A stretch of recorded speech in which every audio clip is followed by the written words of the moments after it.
BFM Business, 15h, 18h, Intégral Bourse, l'émission 100% Bourse. Sébastien Coinon.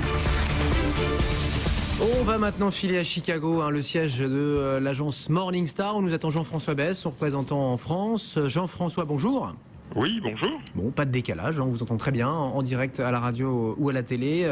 Des marchés qui restent, on va dire, prudents après avoir récupéré un petit peu de terrain la semaine dernière. Et les yeux sont tous tournés vers les États-Unis plus que jamais, peut-être pas parce qu'on a une visite officielle de François Hollande aux États-Unis, ouais, mais plutôt pour des fondamentaux économiques. D'une part, à court terme, on a effectivement le discours de Yellen, donc on attend tous que la responsable de la Fed donne en fait des orientations ou donne des éléments qui indiqueraient en fait un changement d'orientation.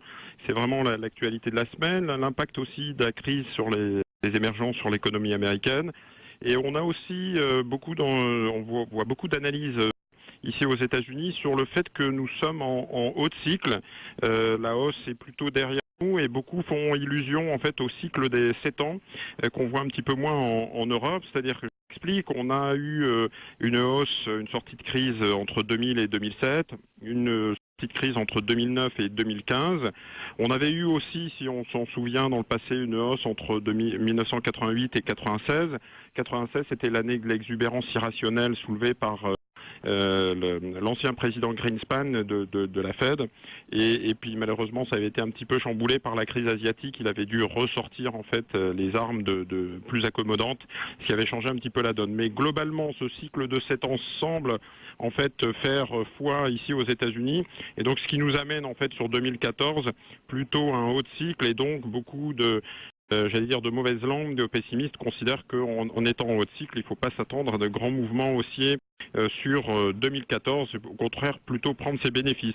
Quand on regarde les mouvements sur les flux en début 2014 chez Morningstar, oui, on voit que les sorties en action se poursuivent, sorties en action sur les marchés émergents. On l'avait signalé la semaine dernière, donc ça c'est pas nouveau, il y a des raisons fortes. On a aussi des sorties sur les pays développés, ce qui est un petit peu nouveau, vraiment une forte sortie notamment sur les actions américaines, au bénéfice des obligations. Vous voyez que les marchés obligataires restent plutôt bien orientés. Les niveaux de 10 ans restent autour des 2,69% ici aux États-Unis. C'est le cas aussi d'ailleurs pour les taux allemands qui restent à 1,67%. Et l'or même qui, je dirais, délivre une certaine hausse. L'or est plutôt orienté à la hausse. Donc on voit bien des indicateurs plutôt prudents de la part des intervenants et des marchés.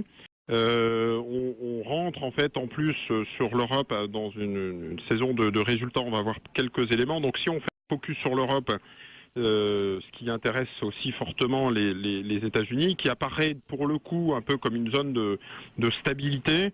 On voit que les chiffres sont un petit peu à moitié vides ou à moitié pleins. On a vu dernièrement la production industrielle en France en décembre qui avait plutôt tendance à ralentir. À nouveau en baisse, oui.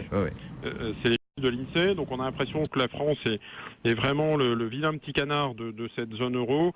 La Banque de France vient de sortir une croissance estimée de 0,2% au premier trimestre, donc ce qui nous amènerait à 0,8% en 2014 ou 1%. Pas assez en tout cas pour relancer la croissance et créer des emplois très clairement. Donc les optimistes considèrent qu'effectivement c'est la fin de la récession et que 1% de croissance c'est pas si mal que ça. Et les plus pessimistes considèrent qu'on reste dans une conjoncture très difficile. À noter d'ailleurs les freins qui ont été signalés par la Banque de France et l'ensemble des institutions. Les risques, ce sont un euro trop fort. Le deuxième risque qui est signalé, c'est les processus d'ajustement des finances publiques et d'austérité qui ne sont toujours pas des soutiens pour l'économie. Et le troisième risque, c'est la compétitivité salariale. Et donc on a l'impression que notre industrie, notre économie est coincée entre deux feux, entre deux positionnements. Un positionnement d'industrie premium qui est plutôt très concurrencé par l'Allemagne qui s'en sort mieux, et un positionnement plutôt low cost qui est très concurrencé par l'Italie et l'Espagne.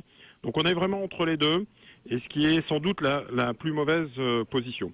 On verra cette semaine d'ailleurs les résultats des entreprises françaises pour voir comment elles s'en sortent, mais très clairement, on voit, comme on l'avait signalé dans les semaines passées ensemble, qu'on a d'une part un retour de la volatilité et d'autre part plutôt une chasse aux bonnes affaires sur les défensives. On voit Air Liquide, on voit Sanofi, on voit L'Oréal.